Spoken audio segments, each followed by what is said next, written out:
The pine-scented cleaner was starting to give me a headache again.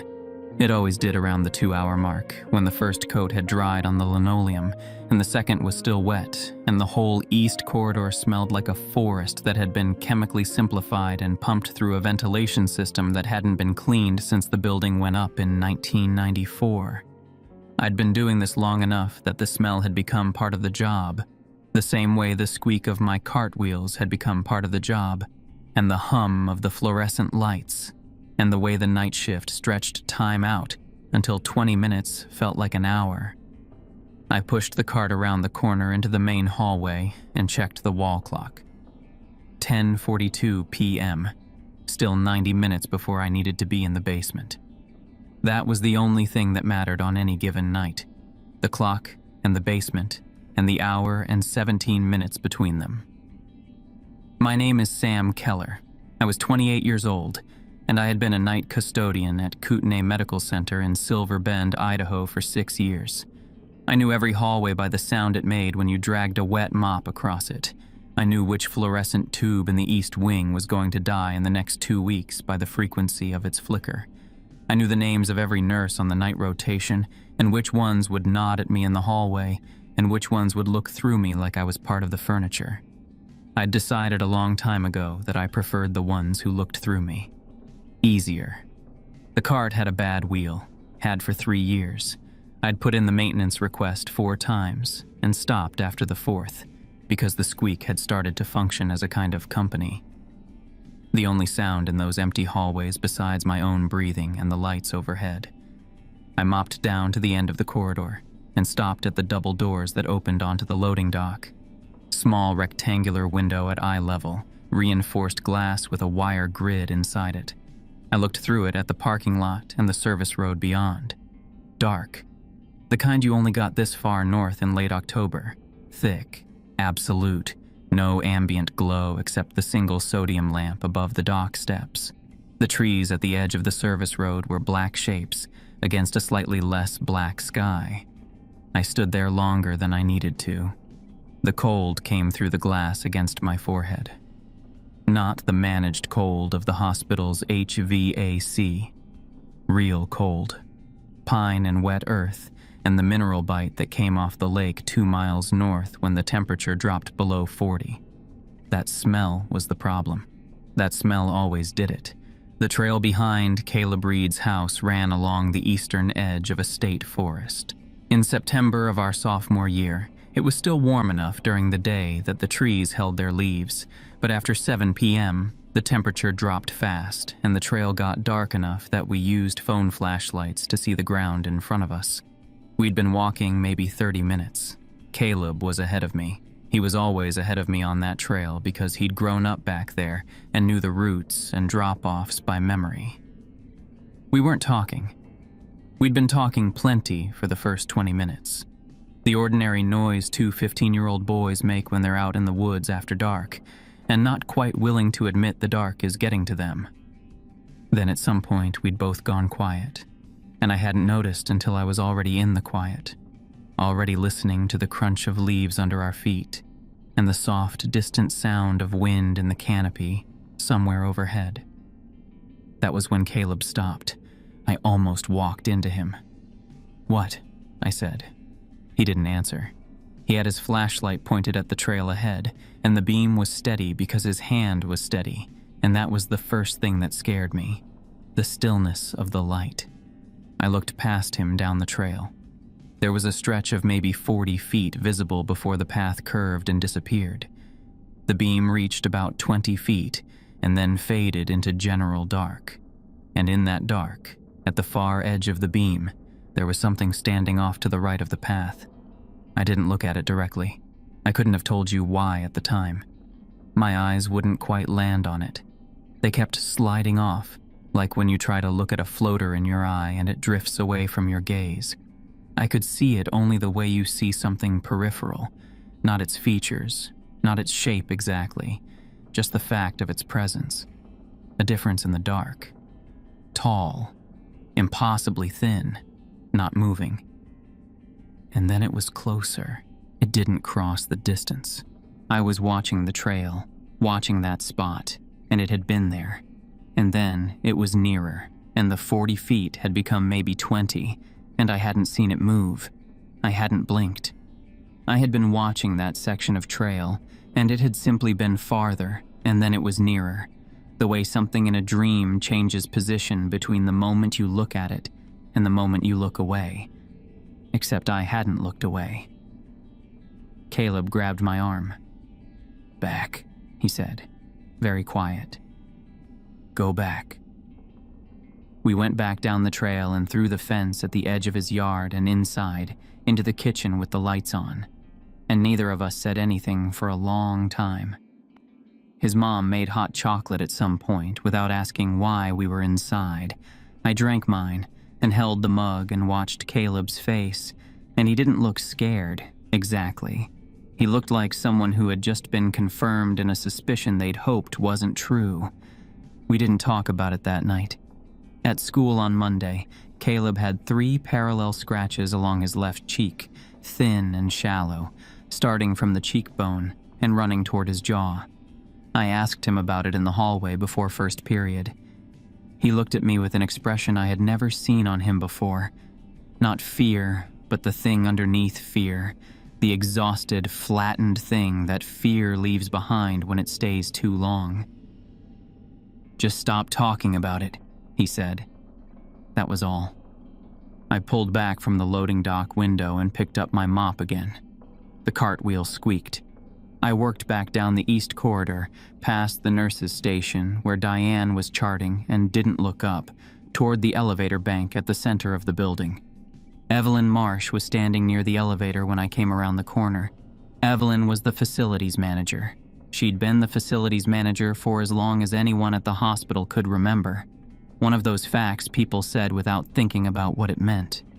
She was in her mid-50s, short hair going gray, and she dressed like someone who had decided decades ago that function was a form of communication.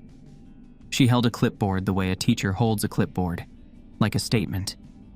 She looked at my cart, then at me.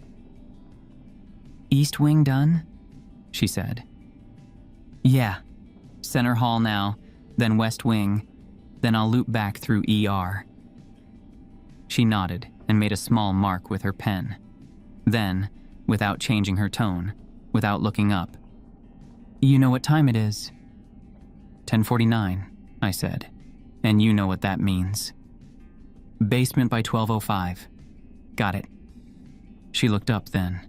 There was no expression on her face exactly, but there was something in her eyes. Not a warning, not concern. Something older than those things. Something habitual enough that it had stopped feeling like a choice. "Nothing good happens outside after midnight," she said. "Not here." It wasn't a question. Not quite a statement either. The kind of thing you say when you've said it so many times that the meaning has been replaced by the act of saying it. "I know," I said. She made another mark and walked away. I stood in the hallway after she turned the corner. The fluorescent light above me buzzed. The cartwheel waited. 6 years at Kootenai, and the rule had never been explained to me. Not the first time Evelyn said it during orientation, and not any of the 100 or so times since. It was just part of the building, part of the job. You got inside before 12:07 and stayed inside until 12:19. And if you asked why, the people who had been here long enough gave you the same answer in different words. Just the way it is. I had stopped asking after the 3rd week. I had understood, by then, that the asking was the wrong part. The question that mattered wasn't why the rule existed. I already knew why, in the way you know something that happened at 15 and never put clean words to. The question was whether it had ever stopped being necessary, and the answer I could feel every time I looked through that loading dock window, was no. I worked through the West Wing room by room, restocking, emptying, mopping, back and forth passes that didn't require thought. The work was good that way. It occupied the hands without touching anything else. I'd thought, when I took the job, that the exhaustion would help. And it had, mostly.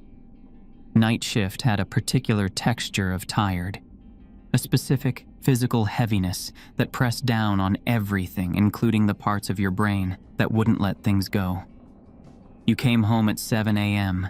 and slept hard and dreamlessly, and when you woke up in the early afternoon, the memories were further away, at least for a while. But some nights Caleb's face showed up anyway, not the face from the trail.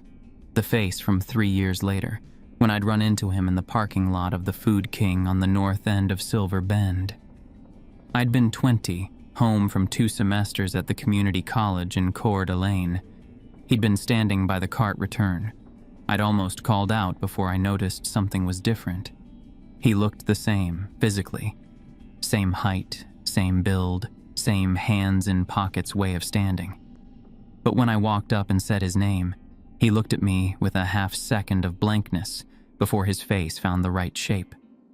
We talked 5 minutes. He remembered things: high school, his mom's house, the trail.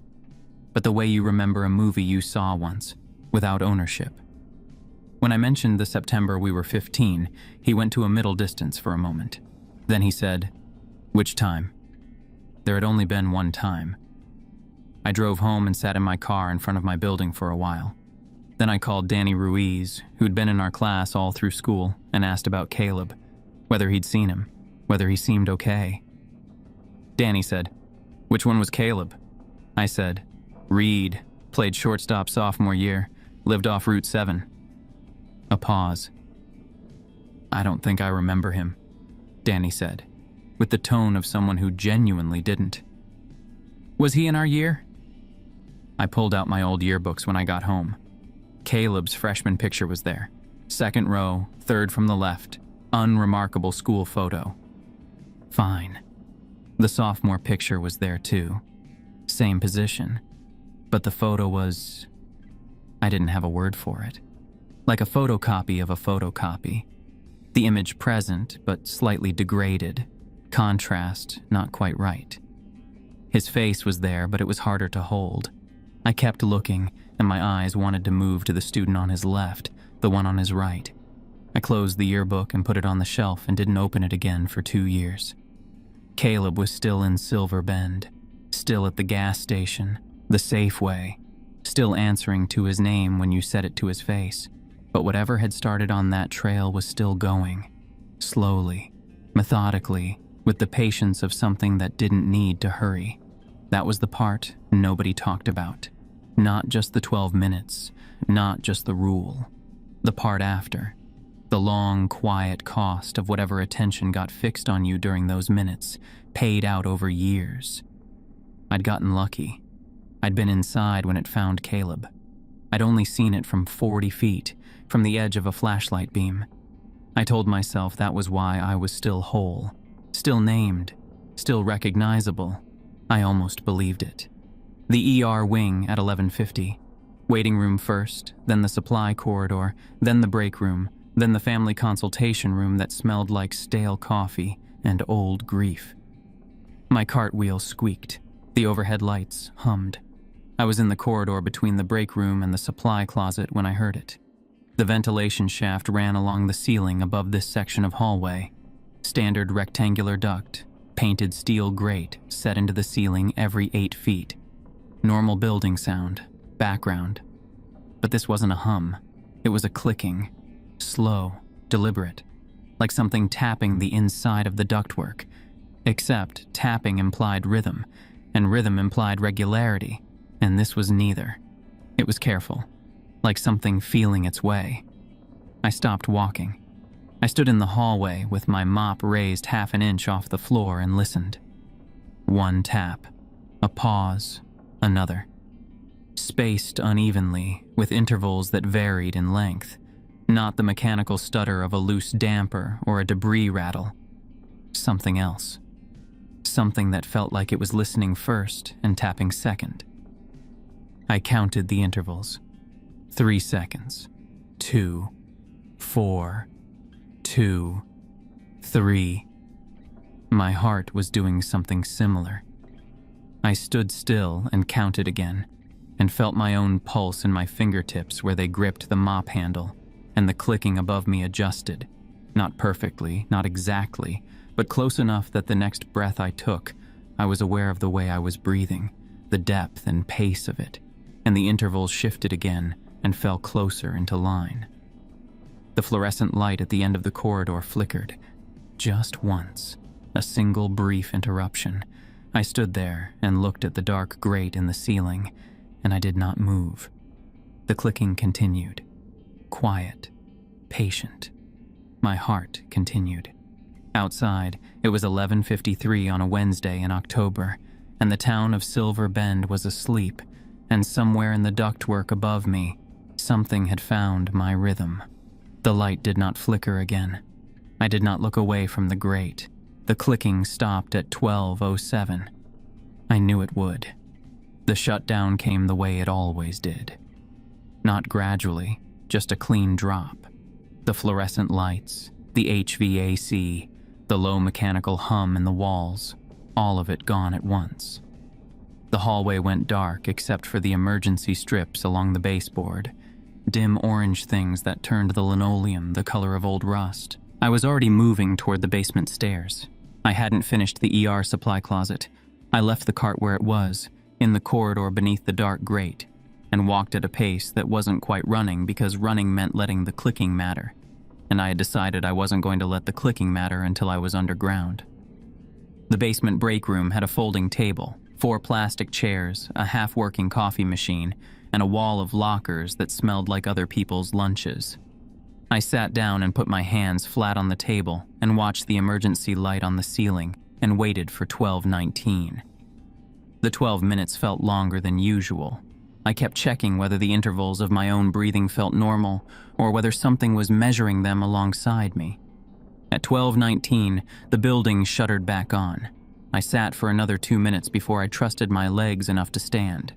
Then I went back upstairs, finished the ER wing, and clocked out at 6:53 a.m. without telling anyone about the vent. It was 3 nights later when Marta Davies sat down across from me in the break room. I'd seen her around the way you see all night shift regulars, at the coffee machine, in the hallway between ER and the supply corridor. She was in her 50s, solid build, a face that had settled into a permanent expression of having seen enough. In 6 years, we'd exchanged maybe 40 words total. She looked at me for a moment like she was checking something. Then she said, "You ever ask why?" "Why what?"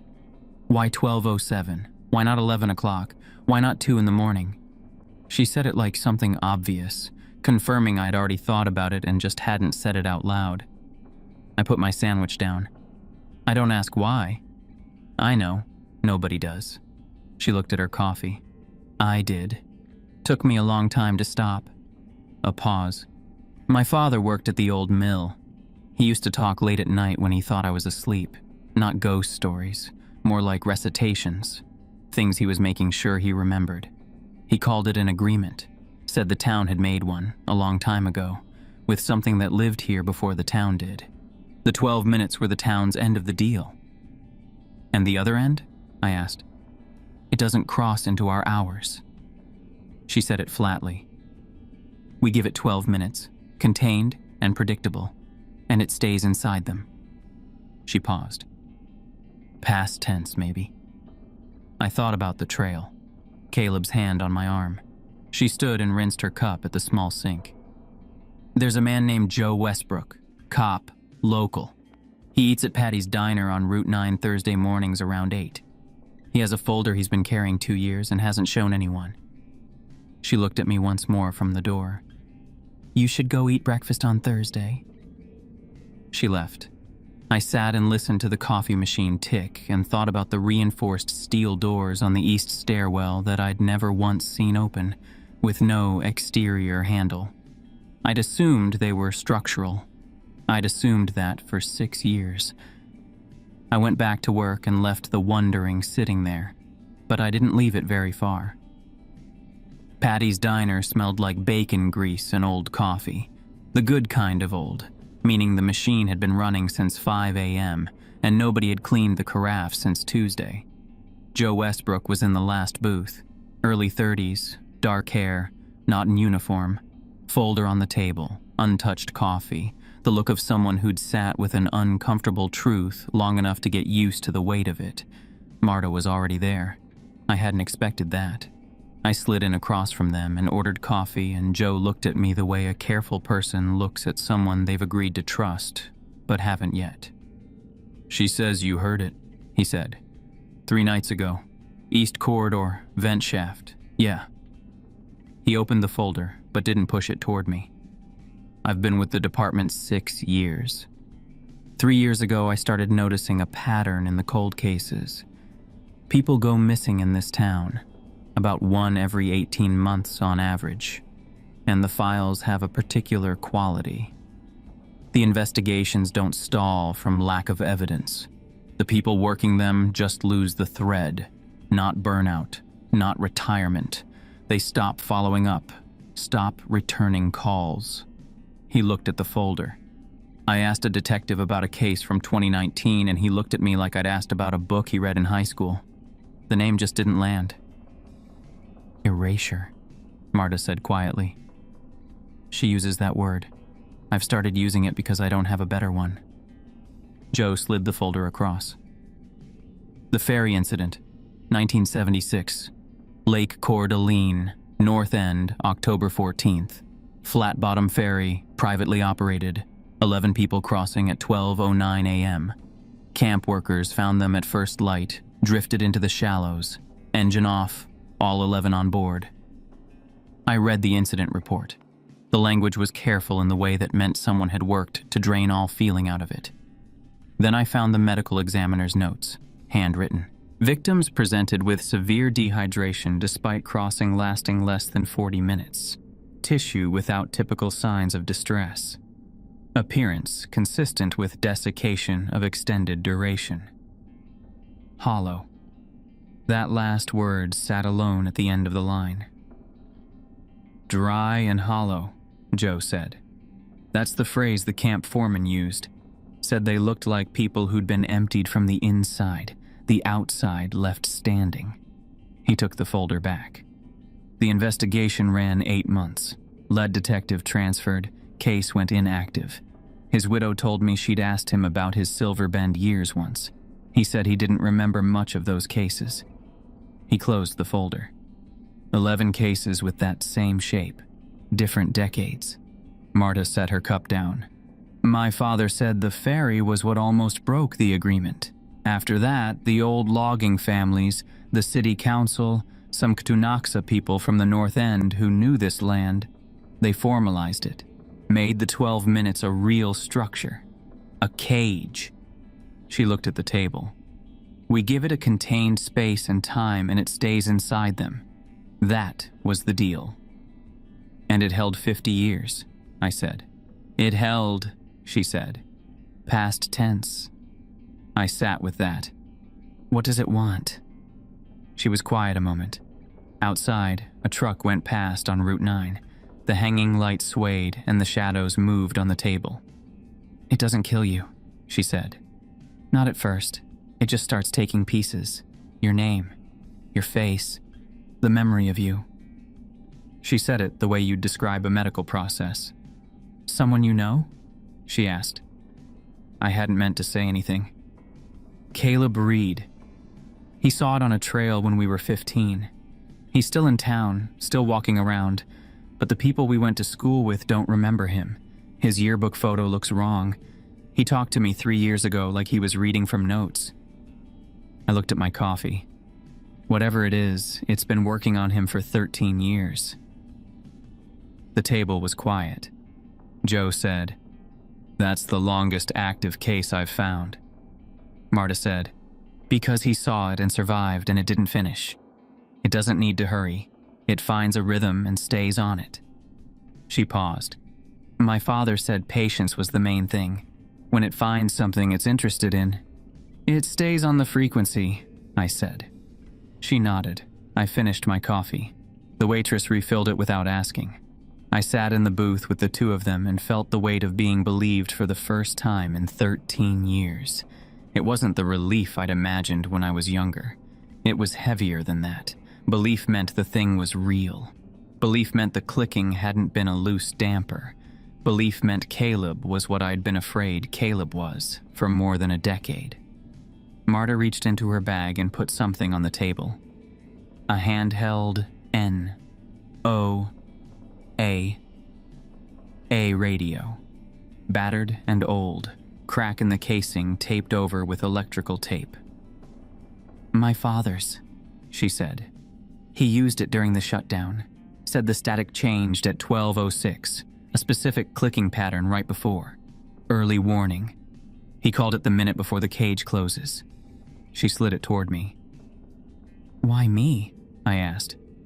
"Because it clicked at you before 12:07, she said. "That hasn't happened before. It means it's already found your frequency, and that makes you the most useful person at this table and also the most at risk." Joe didn't disagree. I put the radio in my jacket pocket. We paid and left, and I drove home in the gray October morning and sat in my parking lot and held the radio and didn't go inside for a long time. 2 nights after the diner, Evelyn sent me outside. It was 11:58 p.m., and I was finishing the last section of the West Wing when she appeared with her clipboard and told me there was a biohazard assessment needed at the external waste station behind the loading dock. Procedure. She said it without inflection, the way she said everything. I had 7 minutes. I should have refused. The habit of 6 years was stronger than the alarm behind my sternum. I took the kit and went out through the loading dock doors. Late October cold. The sodium lamp above the dock lit the service road in a rough orange circle, and past it was the dark and the tree line and the smell of the lake on the wind. The waste station was 30 feet from the dock, around the building's corner. I walked to it. Nothing wrong. No spill. I stood there with the kit in my hand and checked my watch. 12:03, 4 minutes. I turned to go back. Then I heard the generator. The backup generator lived in a concrete housing past the waste station. It wasn't running. It never ran unless main power failed. But it was making a sound. A low, resonant hum, rising and falling in slow cycles. Not mechanical, not diesel or hydraulics. Something that had found the shell of the generator and was using it the way water finds the shape of whatever holds it. I stopped walking. The hum rose and fell. I became aware of my own breathing, the depth of it, the pace, and the hum shifted half a beat and found the same rhythm. I felt it in my chest the way you feel bass through a wall. Not sound so much as pressure. I did not look at the tree line. I kept my eyes on the service road concrete and tracked in my peripheral vision, just barely the very edge, the shape standing off to the left of the generator housing. Tall, impossibly thin. A difference in the dark, the way a room you think is empty turns out not to be. It had been further. I hadn't seen it close the distance. I just knew. The hum synced completely with my exhale. I walked, not ran. Even deliberate, back toward the dock, eyes forward, keeping the soft peripheral track on the shape without giving it a focal point. 15 feet to the lamp. 10. The hum stayed on my rhythm, and I felt the air pressure shift at my back the way you feel it when someone is standing too close. I hit the dock steps, took them in 2 instead of 3, shouldered through the door, and was inside.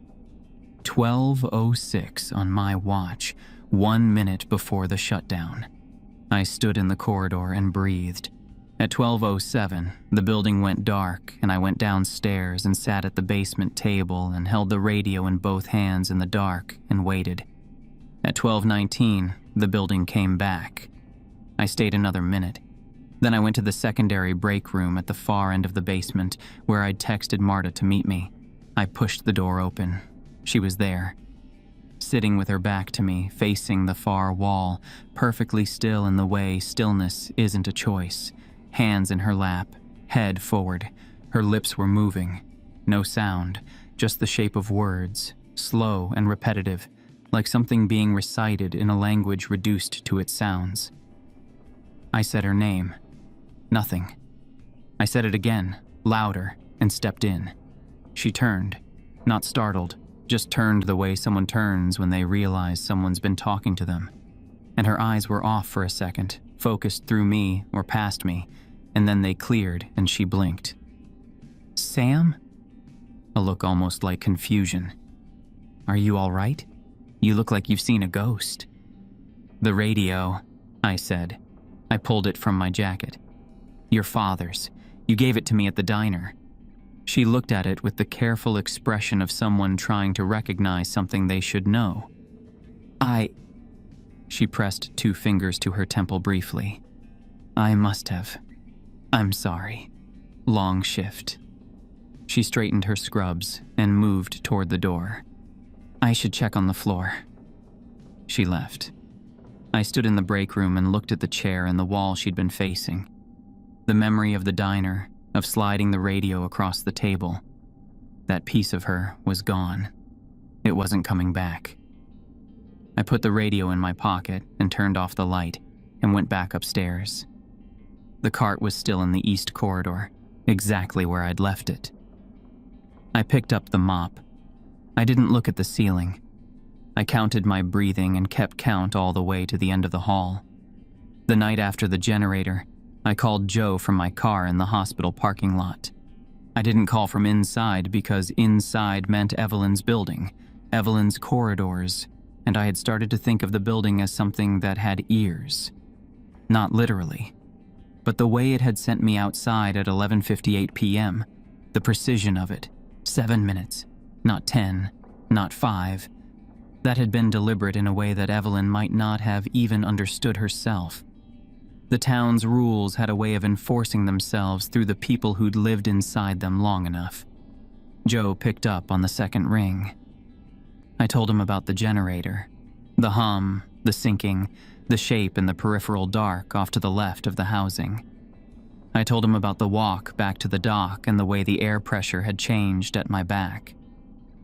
I told him about Marta in the break room, the moving lips, the blank look. He was quiet for a moment after I finished. "She doesn't remember the radio," he said. "She looked at it like it was something she'd maybe seen once." Another pause. "How fast?" he said. Not a question exactly, more like he was working through it. "I don't know. One meeting at the diner, one piece of it gone by that same night." I looked through the windshield at the hospital entrance. It noticed her because she talked to me. Because she gave me something useful. "Then talking to me puts me on the list," Joe said. "Probably already did." He didn't say anything for a few seconds. I heard him shift, the creak of a chair. "Then we don't have the option of doing nothing," he said. "Doing nothing just means waiting for pieces to go missing." I'd been thinking the same thing since I left the basement. The old rules. Stay inside, stay quiet, stay invisible. Those were built for a version of this thing that honored the cage. A version that stayed in its 12 minutes and left the hours between alone. What I'd felt outside the generator housing was something that had already crossed that line. Not in body, maybe, but in attention. It had my frequency from the vent in the east corridor. It had Marta's from whatever contact she'd had in the years she'd spent in this building. The agreement was fraying at the edges, and the edges were us. "The helipad," I said. "The high-intensity floods they use for night landings." "What about them?" "They're not building power. They're on a separate circuit. Dedicated line direct to the helipad panel. During the shutdown they'd still be dark, but if we fire them up at 12:06, just before, and point them at the service road, you want to light it up. I want to see if light does anything to it. Pin it in one place, break the skipping." I pressed my hand against the steering wheel. "It moves the way it does because we can never get a clear look at it. Peripheral only, never direct. What if direct light forces it into something more fixed? Something that can't just vanish between 1 second and the next?" Joe said, "That's a theory." "Yeah," I said. "It's the only one I have." He was quiet long enough that I thought he might say no. Then, "I'll get the roof access code from the facilities panel. Give me 2 days." 2 days later, the three of us stood at the base of the roof access stairwell at 11:50 p.m. Marta had come. I'd been careful telling her, kept it short, kept it factual, and she'd listened with the same flat attention she gave everything. Whatever piece of her the generator night had taken, her sharpness wasn't in it. She was still herself in the ways that mattered. She just didn't remember the radio. I'd stopped correcting her about it. Joe had the access code and a small canvas bag with a tool kit and a pair of heavy work gloves. I had the NOAA radio in my jacket pocket and a length of metal antenna I'd snapped off a broken piece of equipment from the supply room, about 18 inches long, edges rough where it had sheared. I didn't have a name for what I planned to do with it. It was just metal. Something hard and sharp and chaotic if you scraped it against a wall. Marta had her key card and a flashlight she didn't need yet. We went up. The stairwell was concrete and fluorescent and completely normal, the same as any other service stairwell in the building. 4 flights. The roof access door at the top was steel push-bar handle with a keypad that Joe punched a 6-digit code into. The lock disengaged with a heavy clunk, and we went through.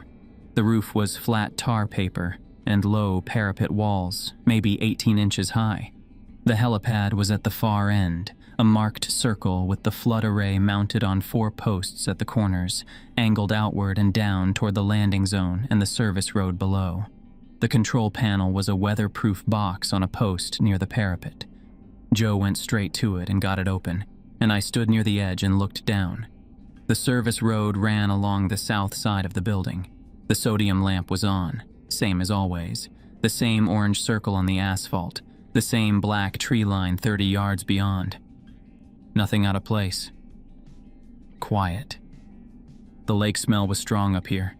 No building to cut it. Just cold air and pine and the particular stillness that came over Silver Bend after 11. "Panel's live," Joe said from behind me. "Floods will fire when I flip the main. I'll hold until 12:06, and then we light it." Marta came to stand beside me at the parapet. She looked at the service road without expression. "If it doesn't work," she said, "we go back inside before 12:07. No discussion, no waiting." "Agreed," I said. I took the radio out and turned it on. At this hour, the static was ordinary, a low, undifferentiated hiss. I turned the squelch down and held it at my side, and we waited. At 12:04, the static changed. It was subtle at first, a variation in the texture of it, a slight regularity creeping in underneath the noise. I raised the radio and listened.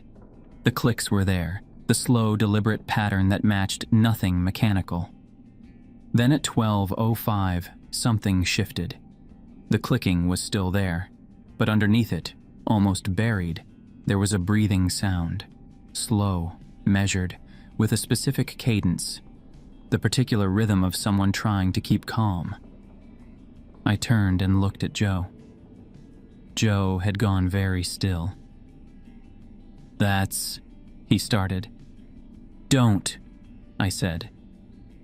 His jaw tightened. The radio was playing his own breathing back at him. Not similar. His. The small hitch before his inhale, the length of his exhale. Exactly. I clicked the radio off and put it in my pocket. "It's already up here," Marta said quietly. "It's always already there," I said. 12:06. I looked at Joe. Joe turned back to the panel and flipped the main switch. The helipad floods came on all at once and the roof went white. 4 cones of high-intensity light blazed down onto the landing pad and angled out toward the service road, lighting the asphalt in a hard, flat wash that reached all the way to the tree line. After an hour of dark corridors, it was almost painful. I raised my arm against it and let my eyes adjust. The service road was empty. The asphalt, the drainage ditch at the edge, the first 10 feet of tree line, all of it sharp and clear under the floods. For about 15 seconds, nothing happened. Then the light started to do something wrong. I noticed it first at the edges of the flood cones, where the beams intersected and overlapped. The light there was bending slightly, the way heat haze bends things over asphalt in July, except it was 40 degrees and there was no heat source. The distortion was small at first, a wobble, a shimmer. Then it started stacking. That was the only word I had for it. The distortion in one cone bent and folded, and the fold held its shape, and a second one appeared beside it, and a third, and they didn't cancel each other out. They built. Each shimmer became more defined than the one before it, until there were 4 or 5 distinct shapes in the light, each one roughly the outline of something very tall and very thin, and each one in a slightly different position on the service road below. Not one, multiple. The radio in my pocket started clicking through the fabric. "Off," Marta said. "Turn the floods off." "If we turn them off," Joe started. "They're using the light," I said. "Turn them off now." Joe hit the switch. The floods died and the roof went black. The sudden dark 10 times more complete than before. My eyes found nothing for 2 full seconds.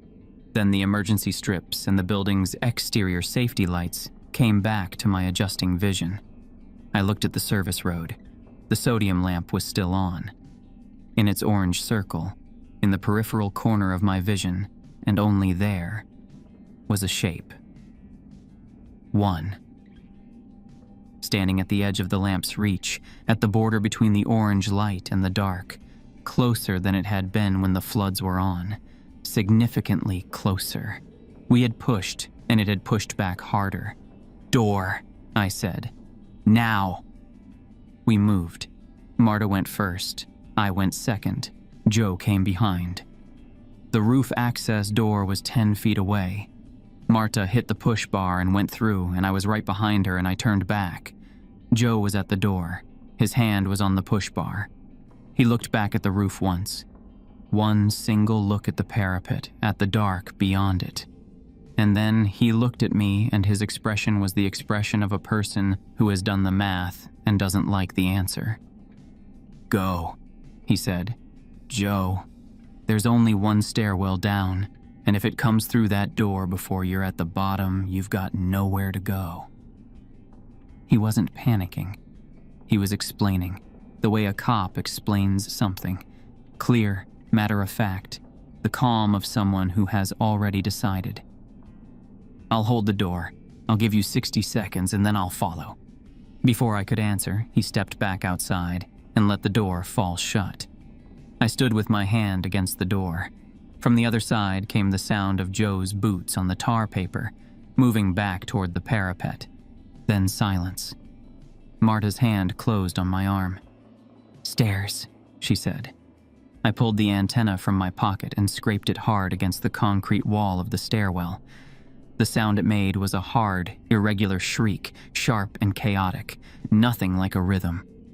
I did it twice, 3 times, dragging the rough edge down the wall, and the sound echoed up and down the stairwell and came back at itself and broke apart. Then we went down. 3 flights, 2, 1, through the fire door into the basement corridor. From above us, muffled by 4 floors of concrete and steel, came a sound. 3 impacts on the roof access door, heavy and deliberate, evenly spaced. Not frantic, not fast, spaced the way something spaces its movements when it has nowhere else to be and all the time it needs. Then nothing. We went to the basement break room. We sat at the table in the emergency light and we waited for 12:19, and neither of us said anything. At 12:19, the building came back on. We sat another 5 minutes. Then we went up. The roof access door was locked. Our keycards didn't work. Joe's didn't work. I tried the code from memory, and it didn't work. The keypad read the sequence, and the light stayed red. We went back down to the lobby. Evelyn Marsh was at the main desk with her clipboard, talking to the overnight receptionist about a supply order. She looked up when we came in. She looked at Marta's face and mine, and then at the space between us where Joe wasn't, and her expression didn't change. "The roof cameras had a fault tonight," she said, before either of us spoke. "Between midnight and 12:30. We have no footage from that interval." She made a small mark on her clipboard. Officer Westbrook was called out around midnight. There's a report of a disturbance near the North Lake access. He was last seen responding. She looked at us with the flat, settled certainty of someone reciting a fact that had already been decided. I'm sure it's routine. I looked at Marta. Marta looked at the floor. The official story was already there. It had been there before we came downstairs. Maybe before we'd even gone up. Joe hadn't disappeared. He'd been called away. Routine police business. Nothing to do with the hospital. Nothing to do with the roof. The story was clean and complete, and it left no space for what we'd actually seen. Joe wasn't just gone.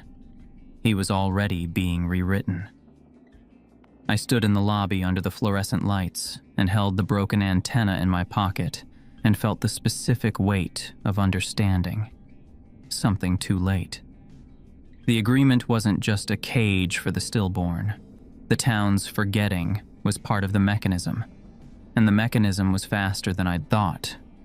Whatever Joe Westbrook had been, he was already becoming a case that would go cold. I called Marta the morning after the lobby. She picked up, which was something. I told her what Evelyn had said about Joe. The call near the lake, the disturbance, the routine police business. I told her the roof door had been locked and the cameras had been down, and that the story was already there before we came downstairs. Marta was quiet for a moment. Then she said, I know. I already checked with dispatch this morning. A pause. They have a log entry. Call came in at 12:02. Joe was the responding officer. Her voice was flat in the way it got when she was working hard to keep it flat. There's a record now, Sam. There wasn't one when we went upstairs. It made a record, I said. The town made a record, or whatever part of this town does these things. She stopped. I'm leaving. I have a sister in Portland. I'm going to stay with her for a while. I sat with that. I'd known it was coming. She'd been looking at the building differently since the generator night, since finding her own hand on the wrong side of a memory she couldn't explain. There was a point where knowing the truth about a place made staying in it something other than courage. Okay, I said. You should go too, she said. I know. I mean it. Don't wait. She hung up. I waited anyway, not for any good reason. Mostly because leaving felt like admitting it had won something, and I wasn't ready to admit that yet. I worked 2 more nights at the hospital, finishing my shifts, mopping the same floors, emptying the same waste baskets. The east corridor was normal. The vent was silent. I don't know if that was because it had what it wanted, or because it was patient enough to wait. On the 3rd day, I called Marta's number to tell her I was finally packing a bag. The line played a fast, busy signal. Not voicemail, not a disconnection message, just the busy signal 3 times, and then nothing. I drove to the hospital the following morning and asked the day nurse at the ER desk if Marta Davies was in.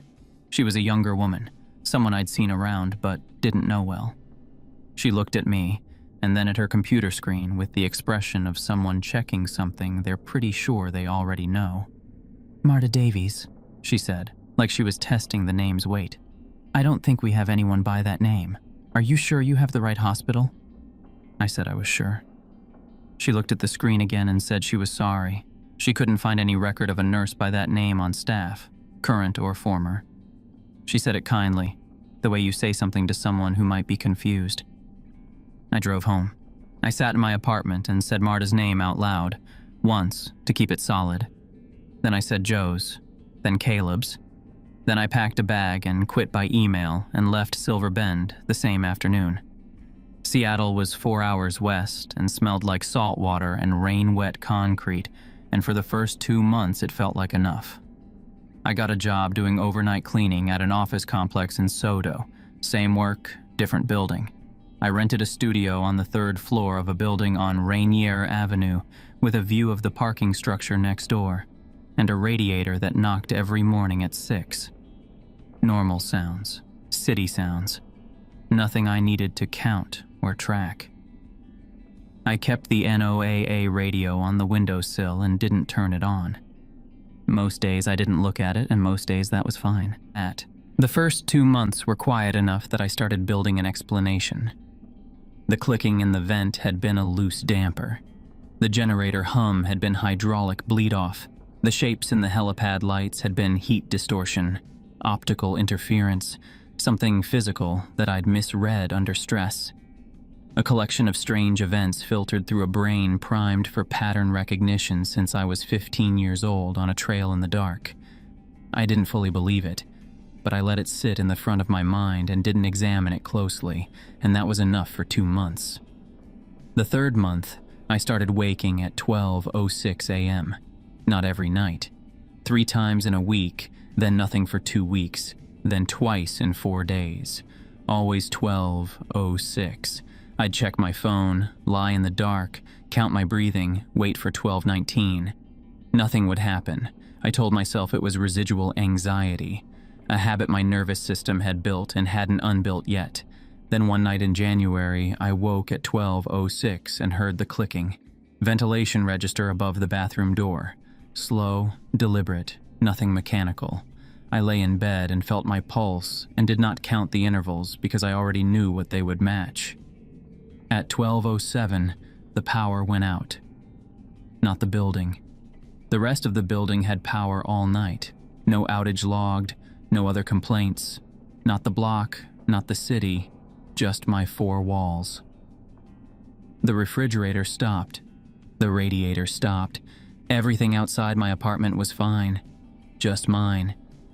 I stood in the dark 400 miles from Silver Bend and understood that the agreement meant nothing here. No town to hold it, no 50 years of careful compliance to keep it contained. The 12 minutes had been a cage keyed to a location.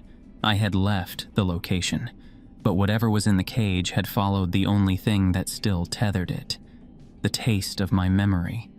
The clicking had been going 2 minutes, fully synced to my breathing.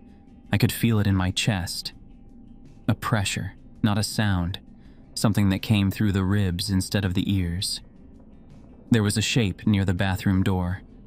I kept my eyes on the window, on the fixed yellow safety light on the second level of the parking structure across the street. Soft focus. Peripheral tracking only.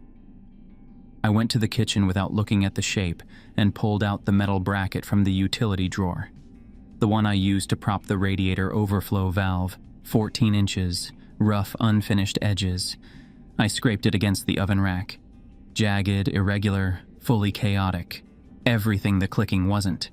I did it again and again, across the rack and the front edge of the stove, short, fast strokes that screeched off the walls and broke apart. Then I moved to the exposed radiator pipe and dragged the bracket down its length, and that sound was deeper, louder, 3 different pitches stepping over each other with no interval. The clicking stuttered. Half a beat lost. The sync broke for 1 second, and I felt it release in my chest, the pressure easing, something that had been leaning against me stepping back. Still there, though. I went down to the basement through the fire stairwell. Manager's override code on my phone. The boiler room was low-ceilinged and warm. Main gas boiler on one wall, chemical suppression cabinet in red on the opposite wall, pipes running everywhere. No windows. I propped the door open to keep the stairwell in sight. The clicking found the pipes within 30 seconds. Slower than before, less certain. The sink not as tight. The interruption upstairs had cost it something, but it had adapted. Found a new conduit. It always found a new conduit. I scraped the bracket against the nearest pipe, long, hard, completely arrhythmic. While the echo was still going, I crossed to the main gas supply line, the thick yellow-painted pipe off the back wall, and found the manual relief coupling. Both hands, most of my weight. 6 seconds. Then the hiss. 90 seconds, maybe, before the room had what I needed. I didn't have a plan past the next 30 seconds. I had a bracket, a gas line, and the knowledge that this thing had never once been on the wrong end of something large and sudden and chaotic. I struck the bracket against the boiler's iron casing. Once, hard. The spark was small. It landed next to the pilot housing. The sound wasn't large, a deep concussive thump that came up through the floor and pushed the air out of the room sideways. The suppression cabinet blew open and the foam came down from the ceiling nozzles in a white cascade. I was on the floor. I don't remember deciding to be on the floor. I lay in the foam and the dark and the ringing and waited. The clicking had stopped. 2 full minutes. Nothing came back. No pressure, no sink, nothing in the corners of the room that wasn't a pipe or a wall. I got up, went up the stairs, went through the people in the stairwell and out the side exit into the January rain on Rainier Avenue and kept walking. The fire marshal called it a gas leak. Nobody was hurt. There was a follow-up call I didn't return. I was already in a motel off a highway interchange, Marta's father's radio on the nightstand. Casing cracked worse from the blast. I turned it on. Static. No clicking, no sync. I found the bathroom mirror and said my name. Sam Keller. Still mine. It would find new vents, new machinery. It always would. Patient, unhurried. So I would keep moving, keep making noise. Say my name every morning in whatever mirror was in whatever room I woke up in. That's how it works. You push back and it learns. You run and it follows. So you keep running, and you keep remembering your own name. That's the only rule now.